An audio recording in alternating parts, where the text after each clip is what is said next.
My goal is to simply be the superstar inside the ring. And that means the undisputed middleweight championship of the world. I'm a very tough fight for Daniel Jacobs. I'm young, I'm undefeated, I'm hungry, and I'm ready. Either he's gonna get knocked out or I get knocked out. It's gonna be a great fight. I'm kind of hyped. I guess it's because you have to know who Luis Arias is. Now, here's the thing: he's not a household name, and he doesn't have a casual fan presence. But however, to hardcore fans, we should be excited for this fight. Let me see. Let me pull his resume up. Oh, excuse me. I'm TstreeT Controversy. This is TstreeT Controversy Live. Let's just go over it real quick. Please subscribe. All the links to my social media right down below in the description box. He is 18-0 with 9 KOs. Now, the biggest win of his career is against Marif Magomedov. You know, now a lot of these guys, you know, guys like Scott Sigmund, Darrell Cunningham, Jorge Silva, I've seen these guys fight before, but Deshaun Johnson, but you know, casual fans or people who like to call fighters bums, and they're going to say, well, he hasn't fought anybody. He's got a lot of bums on his record. You know, he's a young fighter, 27 years old, and he does have some skills and he does have some punching power. Many people are saying he's too green, not because of age, but because of lack of competition. But however, for him to be undefeated, he still is a live dog in this fight. Now, he's fighting Danny Jacobs, and we got so much to talk about when it comes to Danny Jacobs.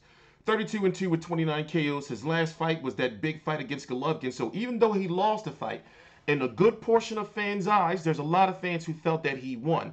But in the majority, he lost the fight. 113, 114, 112, 115, and 112, 115. Now, in my opinion, even though he lost the fight, he won. The saying goes, you know, you can lose the battle, but you can win the war. And in that case, he won the war because he became a star that night, which led to him signing with HBO, which led to him being in this somewhat of an unofficial tournament of 164-pound fighters that HBO has been bringing on, you know, to get Golovkin or Canelo. But before we go any further, let's just say this. The fight's taking place this weekend on HBO, November the 11th, in the Nassau Coliseum in Uniondale, New York. Kind of a weird venue because it's kind of hard to get to, I guess, but this is also Matchroom Boxing, Eddie Hearn's first promoted card here in the United States, which means a lot. So he's trying to break into the American market as far as promoters are concerned. It is confirmed that he has Danny Jacobs, and it's confirmed that he has Gerald Big Baby Miller, the heavyweight, you know, who is fighting on the undercard against Mariusz Wach.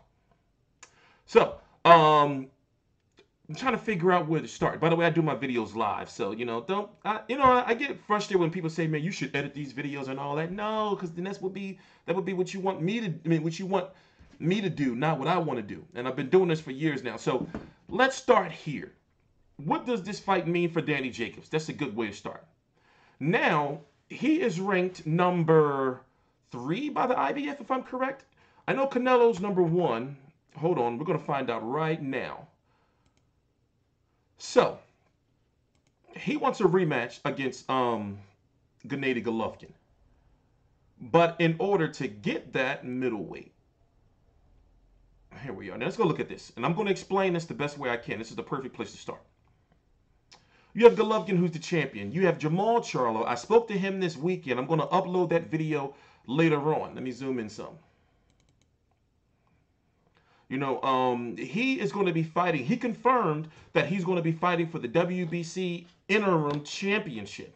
Now, when you're an interim championship, it's basically the organization, in this case, the WBC saying, okay, well, we can't stop, or we don't want to stop the big money fight, Canelo and Golovkin, from happening because you're the mandatory. So what we'll do is we'll create a belt for you and make you the winner and make you the mandatory for the winner of that. So Jamal Charlo won't be ordered to fight Canelo, but will he be ordered to fight Danny Jacobs? Now, here's the thing. Will Danny Jacobs accept? If Danny Jacobs don't accept, expect for them to go and say, okay, Jamal Charlo versus Hugo Centeno. Not David Lemieux, because David Lemieux's fighting Billy Joe Saunders. If Hugo Centeno don't accept, they're going to go to Matvey Korobov. It can't be Luis Arias, because Luis Arias is fighting Danny Jacobs that we're talking about. And then they can go to Andy Lee, you know, or Antoine Douglas. That's how it works when it comes to an interim championship. So right now, Jamal, as this weekend at the Wilder versus Stavern fight, Wilder versus Stavern 2, I asked Jamal this question, and he's waiting on word on who he's going to be fighting. Now, Jamal's best interest is to go over to HBO, and Showtime said they would allow him to go over to HBO, or not allow him. He's not signed to he's not signed to Showtime, but he can go over to HBO, you know, for the right fights. And all the main 160-pound fighters, you know, are over at HBO. When you think about guys like Demetrius Andrade, who's now over there. You think about David Lemieux, who's taking on Billy Joe Saunders next month in December. You know, Danny Jacobs versus Luis Arias. You know, Canelo. You know, Golovkin. You know, and the list goes on. So the best fights for 160-pounders are over on HBO. So the question is, what route is Danny Jacobs going to take if he wins? But one thing for sure is, I am going to say, let me see. Oh, my bad. Let me not read that right now. I am going to say this, that Luis Arias has a chance to upset Danny Jacobs. But like I said, if you're not a hardcore fan, or if you don't know who he is, then, you know, you're probably going to think, okay, well, you know, who is he, you know? So I can understand that, but he's not just some guy that just came out of nowhere. Yes, he's green, you know, as far as lack of competition. And yes, you know, it's a shame he didn't have enough promotion behind him coming into this fight, because for those who don't know, he used to be with Mayweather Promotions, and Mayweather did some nut-ass shit, in my opinion, you know, where he basically clowned him in the streets and, you know, took all whatever stuff he gave back from him. You have to go look it up. So look up Luis Arias and Mayweather. You'll see what I'm talking about. I think it was some clown-ass shit. And Mayweather comes across as the type of dude that you don't want to take nothing from, because he might end up getting pissed off at you and taking that shit back. It's just a bad look. So whatever the case may be, this is Danny Jacobs' first fight in such a long time, and also you have people who you know are not really sure about Danny Jacobs' situation with Al Heyman. You have some people saying that Danny Jacobs is only saying that he's with Al Heyman and all this type of stuff, you know, just to put a good face on this. And he may still be with Al Heyman, and he said this. I'm not disputing that. And for some reason, there's still this narrative going on around that I'm some Al Heyman fighter hater. Where do people be getting this shit? So it's like this. I've always had the reputation of telling that shit how it is. It's just that it's this thing on YouTube, I've learned it, in social media, that if you don't support black fighters when you're black, then they call you a coon and all that shit. You know, knowing that I'm the type of motherfucker that you say that something to if you say some shit like that to my face, you likely going in the dirt. And that's some real shit.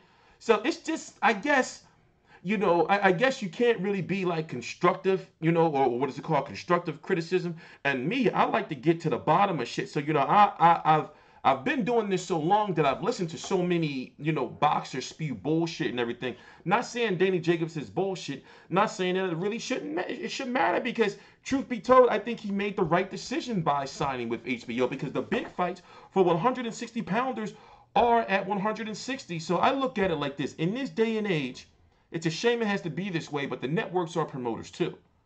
So if you're a fighter at 147 pounds, I would say, yo, your best bet is probably, you know, going over to Showtime. If you're a fighter at 154 with champions like Landy Lara, Jamel Charlo, you know, and Swift Hurd, you know, I would say your best bet is Showtime. 160. Like we were talking about with Jamal Charlo, your best bet is to go over to HBO, because at least you know nothing political will stop you from getting the big fights. You see what I'm saying? So I applaud Danny Jacobs' decision on going over to HBO, and truthfully, it's not a big deal. Well, it is a big deal whether he's with Al Heyman or not, because there are some saying that Eddie Hearn signed Danny Jacobs, and Danny Jacobs went behind Al Heyman back, whatever the case may be. Truth be told, I really don't give a shit. But however, one thing is for sure is we do know that Al Heyman has a lot of fighters, and that PBC is not doing as well as they used to be doing when they used to be putting on fights on free TV. You know, it really hurts me that Al Heyman wasn't doing what he's doing now, you know, when he first started PBC, by making his fighters fight each other. You know, like it was crazy seeing some of the fights that we were seeing. And I'm not just the only one saying it. That's why we're not seeing as many free TV fights as we were before, you know? And the crazy thing is, 2017 has been the best year of boxing in God knows how long. And he should be promoter of the year, depending on how you look at Eddie Hearn and him doing the Anthony Joshua, you know, 2 stadiums. But Al Heyman's been putting on some big fights and allowing his fighters to fight some big fights. For example, Chavez Jr. is an Al Heyman fighter. Danny Jacobs, when he fought Golovkin, was an Al Heyman fighter. Mayweather McGregor. You know, Danny Garcia versus Keith Thurman. You know, and then Mikey Garcia versus Adrian Broner. You know, but yet, I guess it's one of those things like with the past mistakes of coming up, you know, and they bite him in the ass a little bit. But nonetheless, it's hard for him to fail when he has the fighters. It's just that now, you know, I guess he's realized, hey, listen, we got to make these motherfuckers fight each other. And he's created so many stars. You know, also, we're going to talk about the Big Baby Miller versus Mary Ujoie, you know, in another video. So, like I said, what I want to see is what path is Danny Jacobs going to take to either get Canelo, you know, or Golovkin, or he can go after Billy Joe Saunders or Willie Monroe. I mean, not Willie Monroe. God damn it, I'm fucking up today. Maybe because I'm still tired. Anyway, from Saturday to Sunday, I did like 28 hours, like no sleep. And yesterday, I was trying to like catch up, meaning Monday, because I was at the Wilder fight in New York, and the whole daylight saving time fucked up my schedule with the train. It was crazy, you know. So, you know, I'm a little off. All right, I haven't been getting like enough rest. So I figured if I go to bed on time tonight, I should be good by tomorrow. You see what I'm saying? And then, you know, I'm really looking forward to this card because I know what the fights mean. So like I was saying, Danny Jacobs, we don't know what path he's going to go, you know, because I have a feeling that if he wins, the WBC is going to order him to fight Jamal Charlo unless he turns it down. And then there's going to be the narrative, oh, well, he could have fought Jamal Charlo, but he ducked Jamal Charlo. And I'm wondering, if the WBC orders that fight, why wouldn't he take it when it would guarantee him a shot at Golovkin or Canelo if Canelo decides to fight for that WBC title in the rematch? But word's going around that Golden Boy really don't want to make Canelo versus Golovkin too. You know, they want to get Canelo a couple of fights that he could possibly win, get him some money in his pocket before they take a fight like that. I'm hearing people saying shit like, well, you know, Golovkin can't beat Canelo. But what we've seen, Canelo can't clearly beat Golovkin either. You know? So Danny Jacobs can also go the winner of David Lemieux versus Billy Joe Saunders. He could also go Demetrius Andrade, but if he fights Demetrius Andrade, it should be for something, an eliminator of some sorts, you know? So like I said, it's the fights are at 160 pounds are on HBO, and it's going to be a game changer and big news depending on who Jamal Charlo fights next, and if he decides or Al Heyman lets him go over to HBO. So I'm going to upload that bit so you can see that part, you know, and in fact, I can show it to you now, but I don't know exactly what part it is on the video. So you're going to have to wait until my next video, which will likely be a live stream on Jacobs versus Arias, sometime probably tomorrow. What's the day? Today is the 7th, sometime on the 8th of November, 3 days before the fight. You know, and we're going to go into detail about Danny Jacobs, Arias, the whole card, and where these guys can go. But anyway, I'm TstreeT Controversy. This is TstreeT Controversy Live. I cover every single major fight live. Please subscribe. All the links to my social media are right down below in the description box.